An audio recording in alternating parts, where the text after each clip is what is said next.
Hi guys, in this video we're taking a trip and the way I'd like to sort of react to the car as it self-drives would be to express what I would do and what I would not do, right, so that you guys can also get a sense of the experience of the driver versus the experience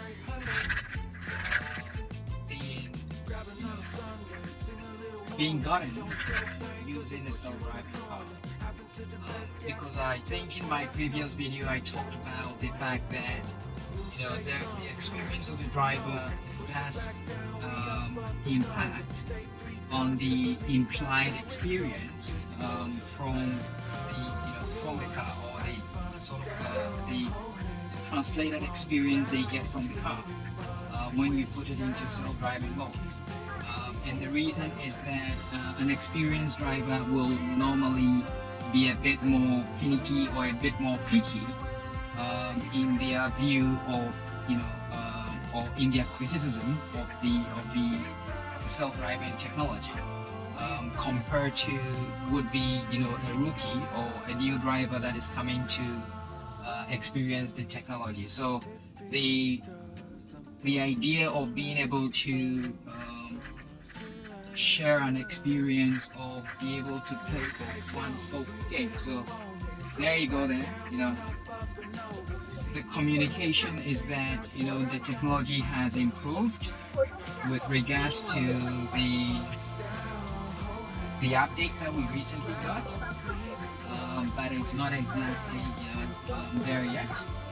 There is improvement because I think I shared in my previous video where we were able to go through the toll gate with the car being able to slow down, wait for the toll lever to sort of happen, and then the car to go through. So yes, there's been some improvement, but just that experience there was a typical scenario where you need to always be very actively concentrating on what the car is doing and be ready to take over immediately if indeed something happens. Two things happened over there actually. First of all, the car couldn't follow through detecting the areas of that particular lane it was on, going through the toll gate, and then to appropriately determine the right speed. So all that didn't happen. However, it managed to brake, even though the braking was a bit very harsh, which means that if you had occupants in the car, especially if you had a kid, that could be a very bad experience, right? So you want to also make sure that the experience that is translated from a self-driving car to you is one that also can transcend to the other occupants of the car at any point in time, and whatever the occupants are. So again, going back to what I would like us to focus on with this drive is really how someone with some experience or a pretty much a longer term driving experience of of cars would feel using a self-driving car, right? So this is quite an important part of playing the devil's advocate. But again, as I indicated before, these are all subjective views. They cannot be taken on face value as the experience everyone is going to have. So be circumspect of this, of these videos that sort of provide someone's view of how they're experiencing it. It's not supposed to be the default view of the technology. So please be mindful of that. Okay, so he was able to slip through there. entering into the highway, finding out that you have a traffic in that particular lane, and you are able to quickly slip in when you get the opportunity. Now, if it were me, I would perhaps not be slipping in too early, but again, that's because of the fact that I've got experience of the pattern of this highway, the history of the highway, the length of the entrance into the highway. So I'll go further down and then slip in there to avoid having to be in this slow lane. But that's because of the fact that I've got a historical context to the use of the road, and this particular road, to be precise. And that again gets into the area of the experience of the driver. Okay, so if I didn't have any experience of this road, right? In other words, I didn't know the length of the entrance into the highway. I would not, I would perhaps also do the same thing. I'll enter into this lane immediately I get a chance, because definitely that's what everyone would normally do, right? That context is something that again is missing in a lot of self-driving technology today. The capability to learn or leverage the insights from the traffic pattern of the road, and then apply that traffic pattern to the driving logic at any point in time, which means that it's no more going to be that restricted, a very predetermined drive logic. That drive logic now can change based on the patterns of traffic by the day, and also based on perhaps if indeed the traffic circumstances do permit or not. Okay, so yeah, we are able to, again, as I indicated, enter into the highway. The highway's got a bit of traffic. It was able to slip in there, and the slipping from my point of view, as I indicated, would be, it was too early. I would have gone a bit more down, but again, as the whole approach of this video is going to be, what would I have done that I would have preferred the car to do, right? We're no more talking about the fact that it did something right or wrong, but what would I have done? So I'm bringing in the context of experience, and the fact that it's the experience can be translated into data, right? And this data has been the basis of training the car. So I would believe that such would have been the case of if you had a really good self-driving technology that was very human, that was really like human, I would have thought that yes, again, you don't enter into the the highway almost immediately, right? Which meant once we got in there, it was pretty much slowing down intendedly in order to be able to switch lane to the other lane, right? It would have pretty much gone ahead, because again the entrance into the highway tapers in. There's a smooth sort of merger between between this lane and then of course the entering lane. So yeah, so that's what I would have done, and again, that's because I have hindsight. I've got experience of this particular road, and that experience influences my decisions, so to speak. Now we are on this road. It is defaulting to this track. Again, that's not something I would do. I would have been using the outer lane, because the outer lane moves faster.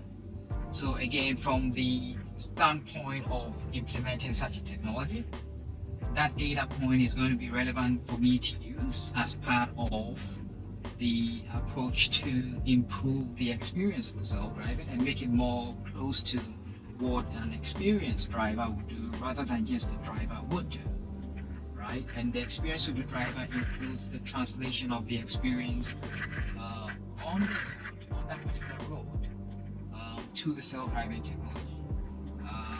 So I would certainly not be on this track. I would be on the outer lane. Yeah, and that means I would be able to move faster with that. This particular track now is occupied mainly by trucks. Okay, so that's one thing. Again, I told you in my other video, especially talking about the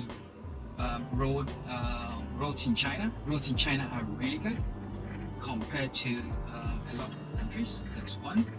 And the second thing are the, especially in Shenzhen or in Guangdong province, one of the big accolades for the road network in Guangdong province is the fact that there is really good adherence to road regulations and rules, right? So on this fast lane, you would never find a truck. If you find a truck or any big, heavy-duty truck on this lane, they are doing it. They are on this track only to do a quick, overtake and then get out of it, because the next, almost you'd have at least every 10 km or less, you'd have cameras that are watching, and if they find a truck on this road, they will be fined, right? So every truck would be on the other two lanes, which means that, as I indicated before, I would be switching lane quickly to get on this. Okay. But anyway, eventually it did that. I would have done it earlier, but eventually it did that, whilst it was slow to do that, because it could have planned that straight out from the moment it was, it knew that it was going to get to, enter the highway, right? So two things again happened there. The traffic conditions were not exactly very favorable, but even that, I've had several experience with the car in self-driving mode where it failed to do that quick, move from that lane into that, into this fast lane, in order that, it keeps us moving. So anyway, it eventually did so, but I would have done it again earlier. Okay, so that might go to hint on something, that whilst the car's capability or the car's got skills that is based on the ability to perceive, analyze, and then do a plan and then execute that, the level of tactileness or the level of agility for it to do that is still not very good, and that could be based on too much reliance on policy rather than perception. And if you're relying too much on policy rather than perception, then of course you end up being very rigid, and once you become very rigid, then the human-like experience becomes less, and it becomes more like a robotic experience, right? So and nobody likes too much of robotic experience compared to having a human-like experience. So as a result, you end up having to complain a lot. Why is the car doing that? Why is the car doing that? Why couldn't it have done that? But again, on this, on this particular trip, we want to look at, what I would have done better and how I would have done that. Okay? So yeah, we're tracking through. It's a it's a slow highway drive. For this time of the day, this is like normal because it's almost 5 o'clock. It's 16 minutes to 5, and it's beginning to almost be a rush hour, so the road becomes a bit more slow, but it moves. A few traffic or slow traffic sections are identified, but it is still, at least it is still moving, so that's good. But I hope that by the time we arrive there, maybe the traffic conditions would have improved.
Right, so the speed limit on this highway is 120.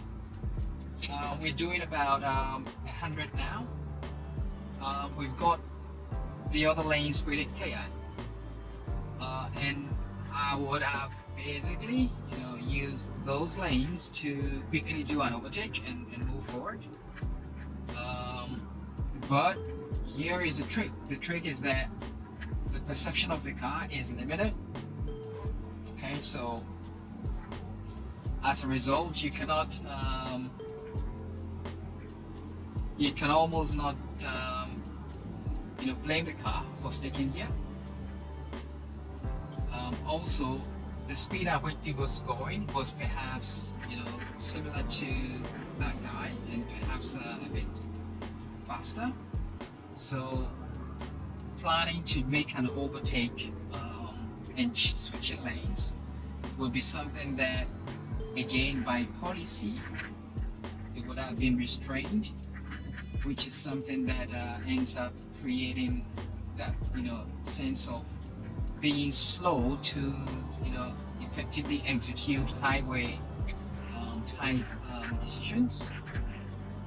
It slowed down there. You saw that because then that Nissan. Nissan, is it Nissan, right? I think Nissan Patrol actually had a turn signal on, and whilst the turn signal was on, the guy hadn't yet, the guy was sliding in, but the sliding was such that it was pretty obvious that I could have gone, right? Or the car could have gone. Now there again, it's sensing the truck on the white lane. And even though it's got speed, it's trying to slow down, so it does a little bit of a jerky slowdown.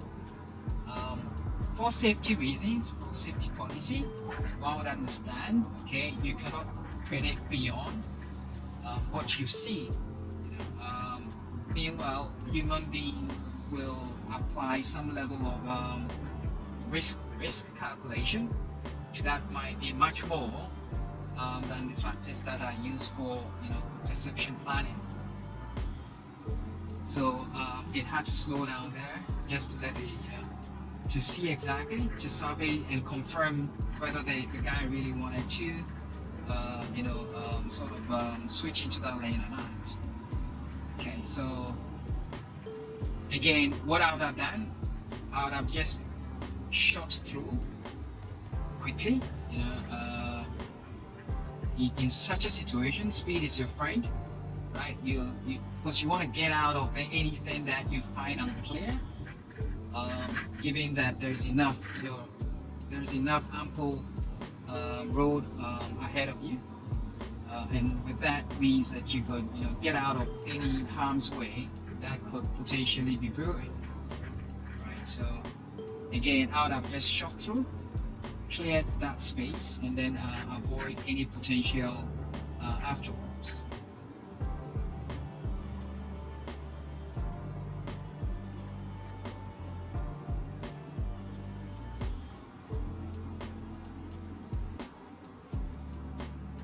And that bus had to now switch lane because, again, as I indicated before, this lane is strictly for, for cars, for typical, cars. No trucks, no buses on this lane. There is a traffic camera ahead, and as a result, they would have to behave and quickly leave it before the traffic camera catches them. And again, that is part of what I indicated that I like about Guangdong province, and the fact that there are checks in there to make sure that folks adhere to the road regulations and road policies. So it makes it very predictive as to how the other guy in front of you is going to behave. A typical example: these straight lines or these continuous lines are such that no one would normally cross them.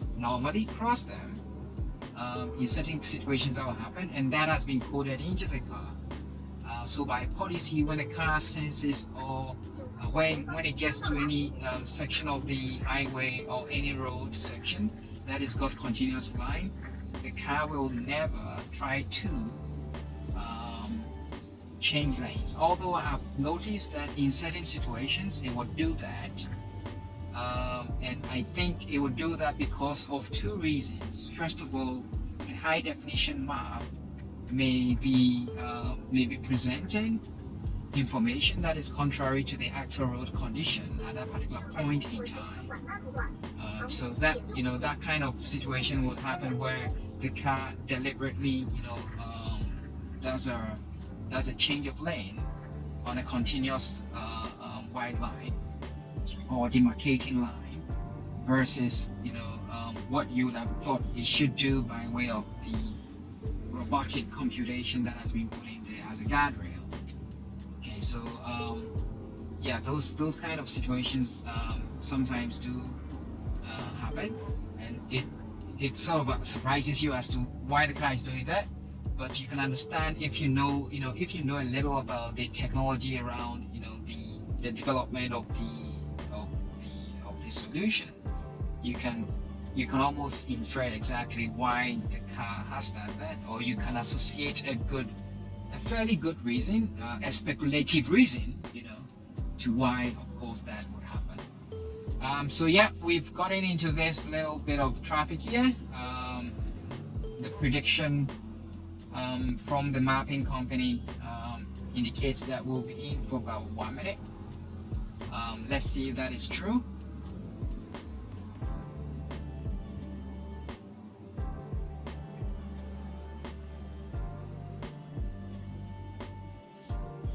That guy there just crossed the continuous line. Yeah, sometimes that that happens. Yeah, when I say that people are it's a place where regulations are adhered to, I'm talking the ballpark, right? In the ballpark, like you would have 80% adherence. There are always the 20% that are deviants. So that is normal, and nobody should hold that to grudge.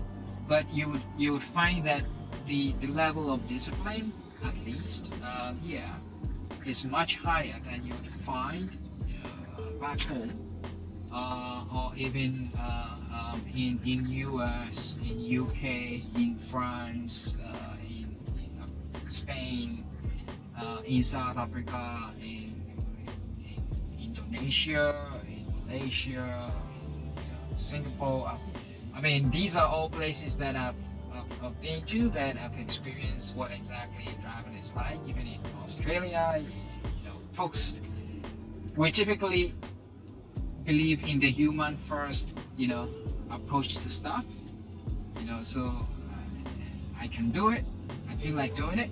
I do it, right? So here it is like I can do it, but the law says I cannot do it, so I don't do it, right? So it's a bit of a difference there. And I'm not saying this is almost like a fact. I'm just approximating the thought there in a speculative way. But I totally would agree with anyone who says that no, it's not the same everywhere, right? Even within the country, it's not the same everywhere. And I agree to that.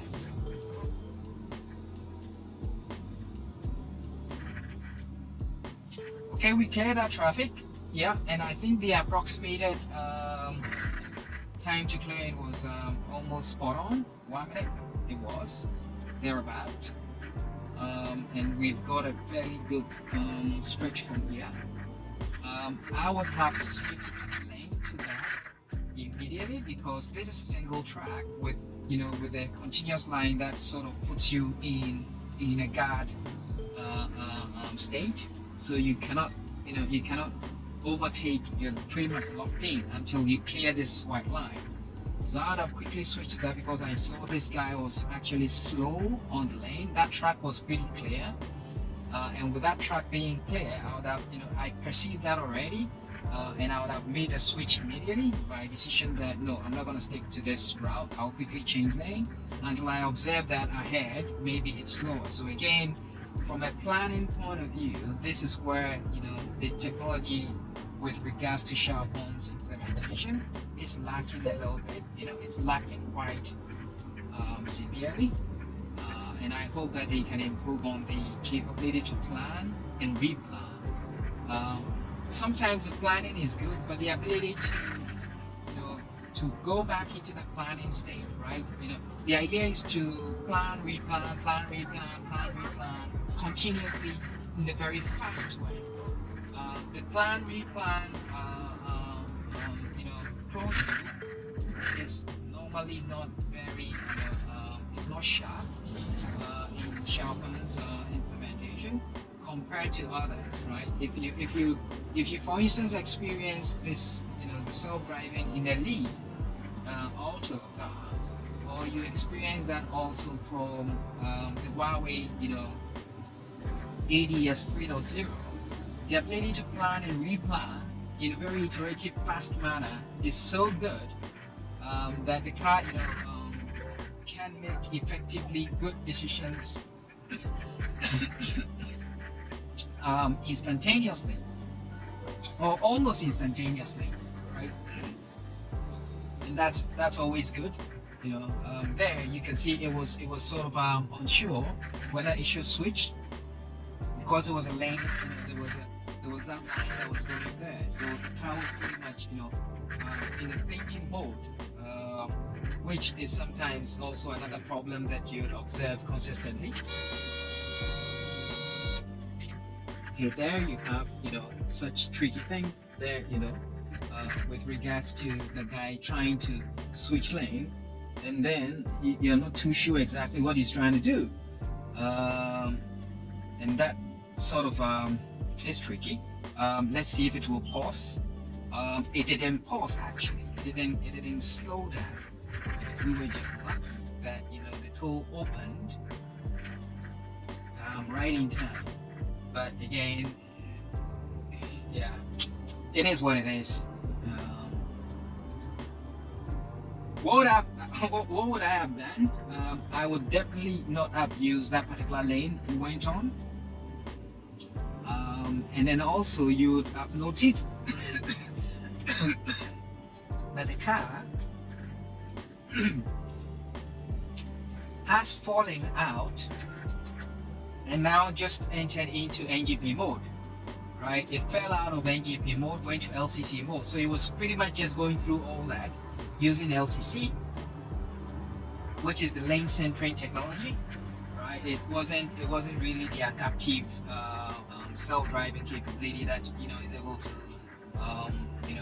switch lanes, make determinations, all that. So it backs out of that, or it falls back to LCC, And then later on, when the high definition map situation is covered, or perhaps when it's cleared the toll gate, it's now switched back into NGP mode. And this is normally what you find happening in a lot of the scenarios where it needs to go through a toll gate.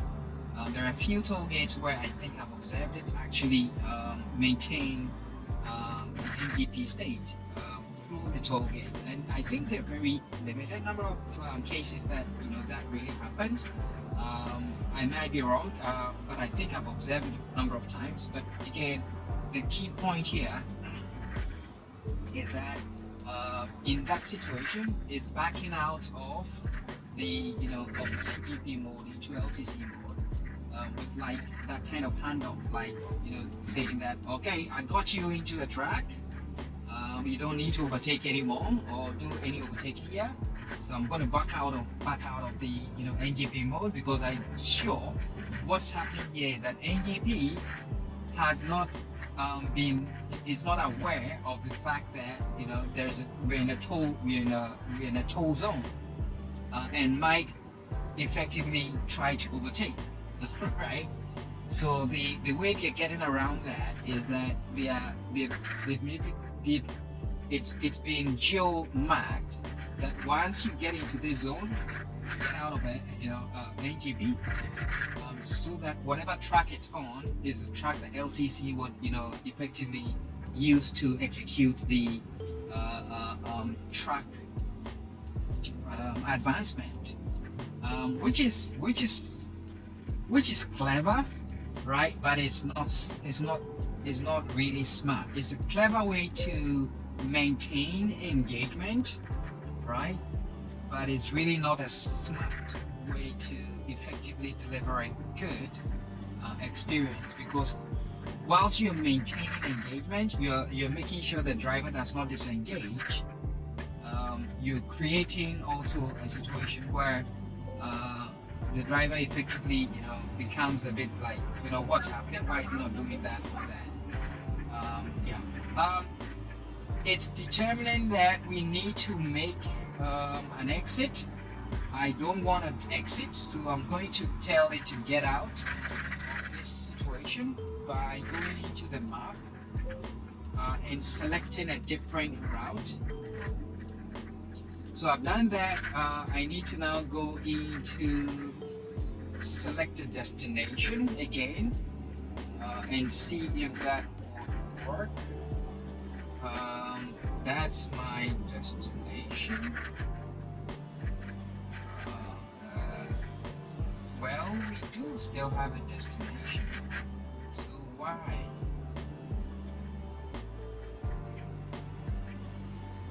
Okay.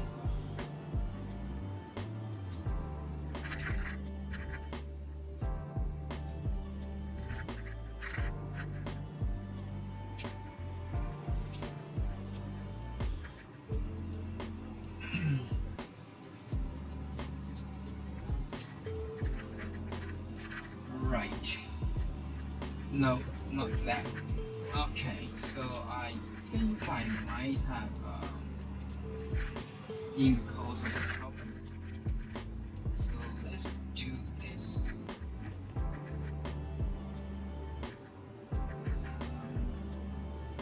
And do that. And do that.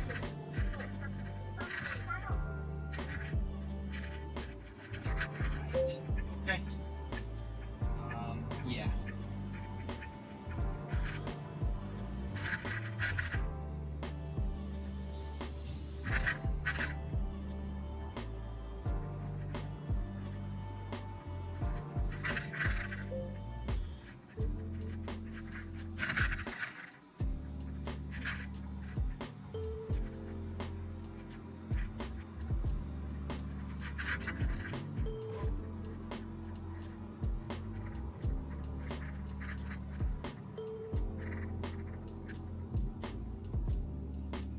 Again, I wouldn't be here, I would be there, because we've got about 1 kilometer ahead of us to exit, but it determines that it's going to be on this track, because by policy 1.2 km before the exit, it's supposed to sort of be on strictly, on the exit lane.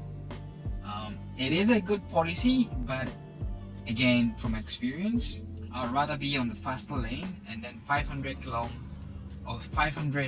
meters to my exit, begin to plan my exit, which gives me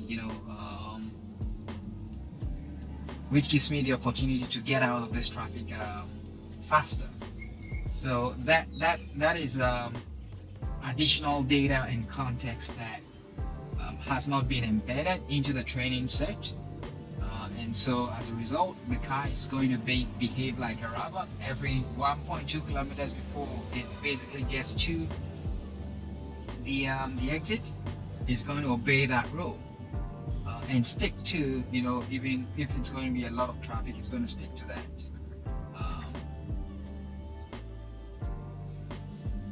What would I do here?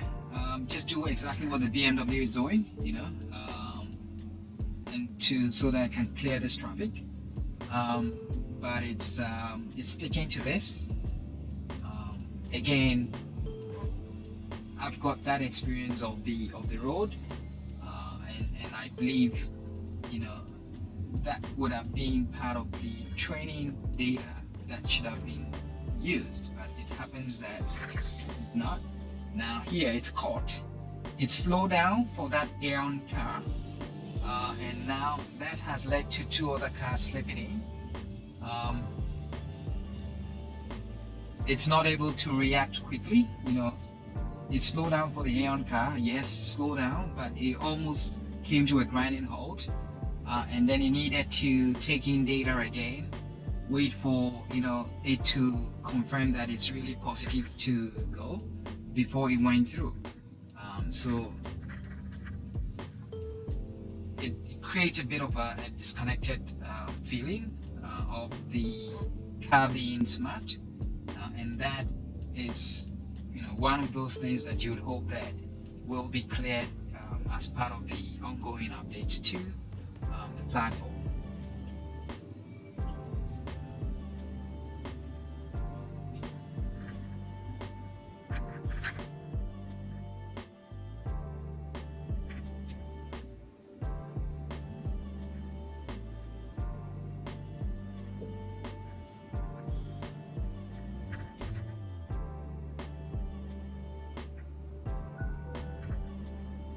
It's backed out of NGP. It's falling back into LCC. This is a construction area, but it is quite interesting that by policy they've decided to let the car off NGP here, even though it's a pretty well structured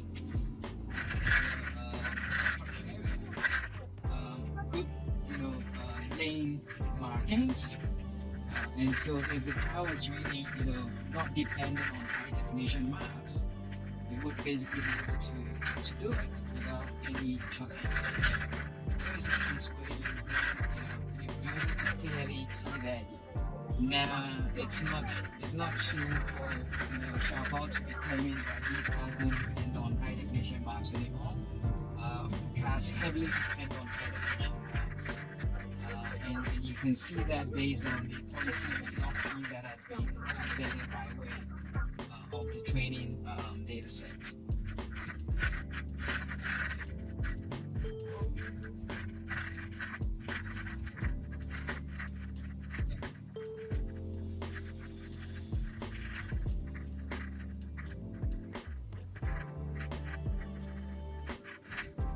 Yeah, so hard to disengage over there. I'm trying to drive this.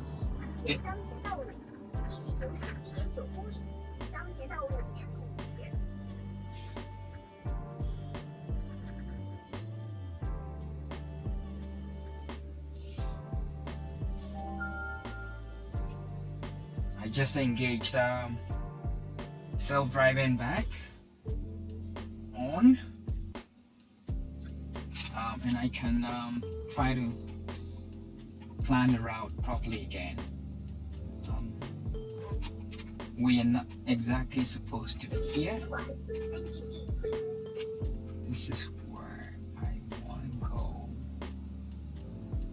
This is where I want to go. Yep.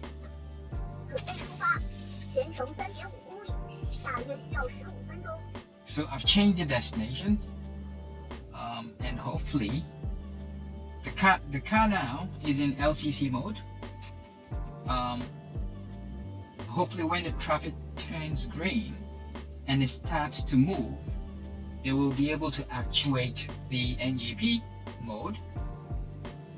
But here's the problem, okay? If the software integration between the LCC stack and the self-driving stack was really seamless, it would automatically be able to engage back.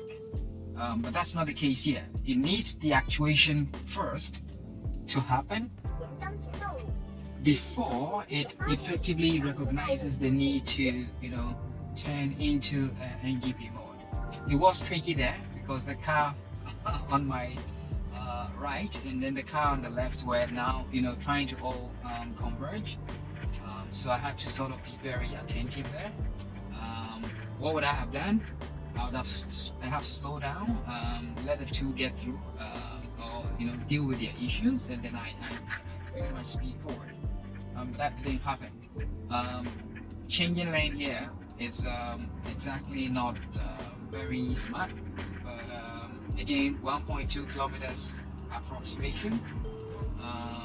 It's a locking, so it's trying to get onto the lane that would enable us pass through the traffic light. So it is sometimes some of the decisions are not very well thought through, and some of those decisions are actually based on policy restriction rather than actually depending on perception. I think that's, in my opinion, how the implementation has been done, which means there is room for a lot of improvement to make it better. One of them being able to ensure that perception becomes the primary basis for making decisions. Policy should be about policy and regulations that have been defined in any country, and not policy that is constrained to high definition maps, which becomes the basis for making decisions. Yeah.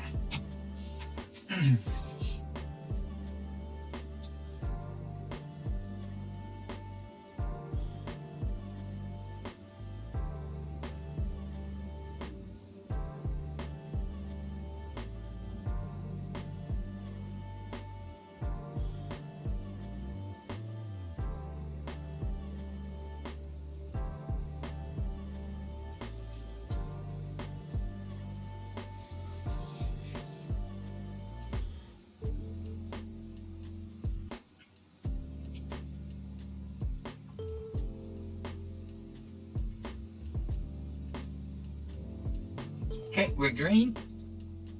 Let's see.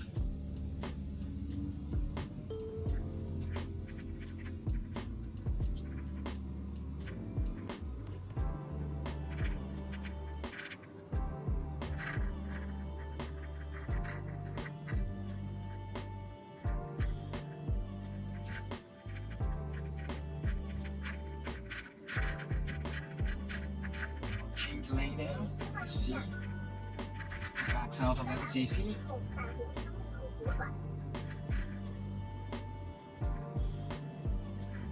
I rerouted the traffic, or I rerouted our path.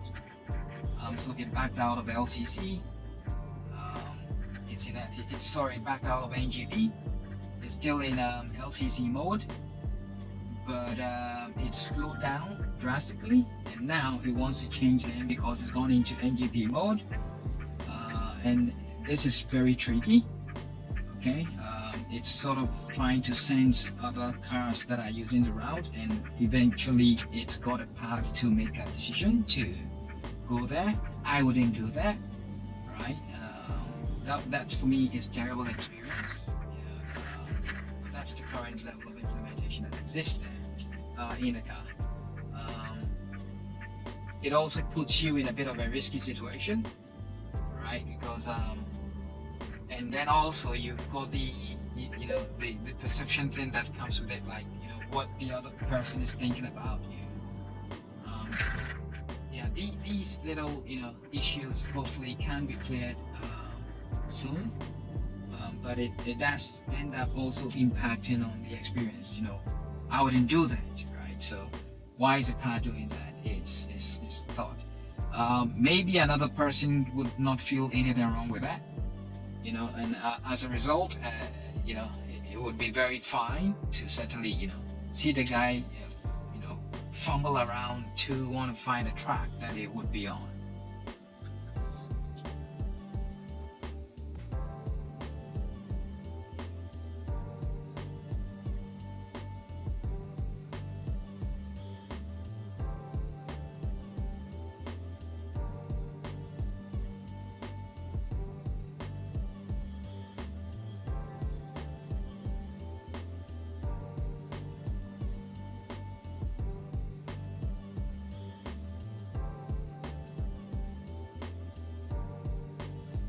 Okay, lights are green. I actually don't like this particular add-on to the route. I wanted to go that way, but I decided to go this way so we can actually continue.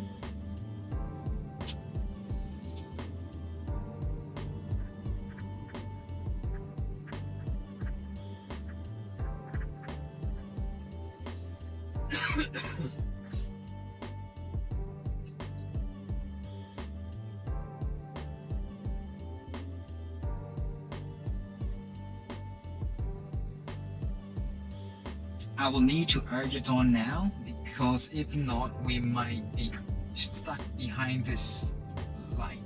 Okay. And what I mean by urging it on is I need to normally put my feet on the pedal, try to tap it, effectively to let it move. And again, I don't want to be caught behind this light. Oh, it's making a decision. That's it. So go there, even though we decided to go there. So yeah.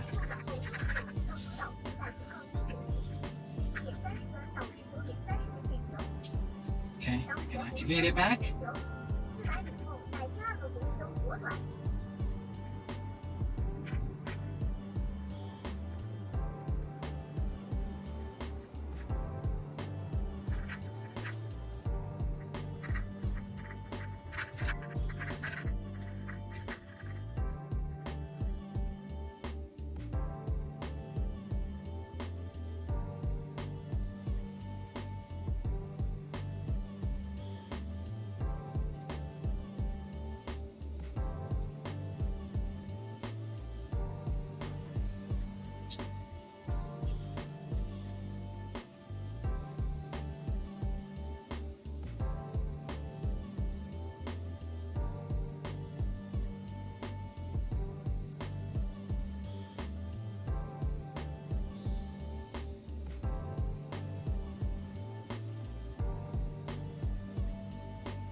Okay, lights on green.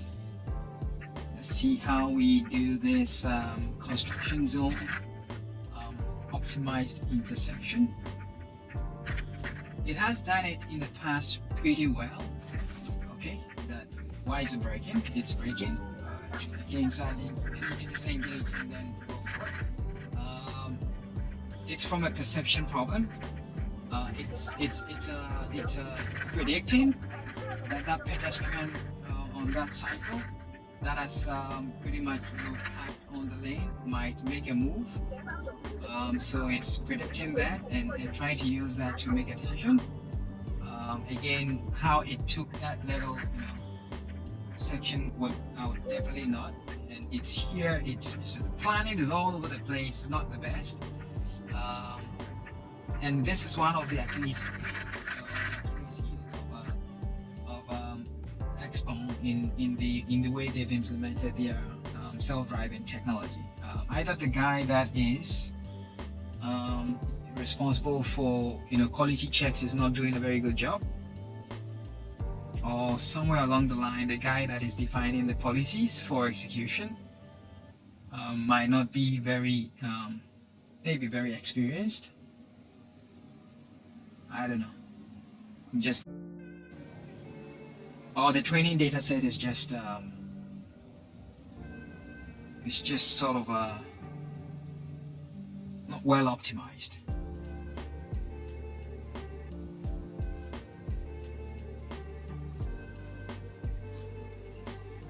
Well, we're just about to get to the end of our trip.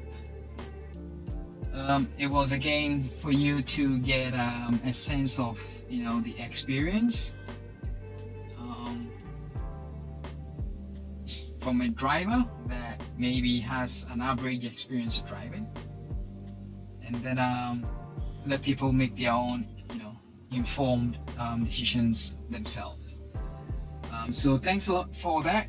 I will see you on the next one. Cheers. Bye bye.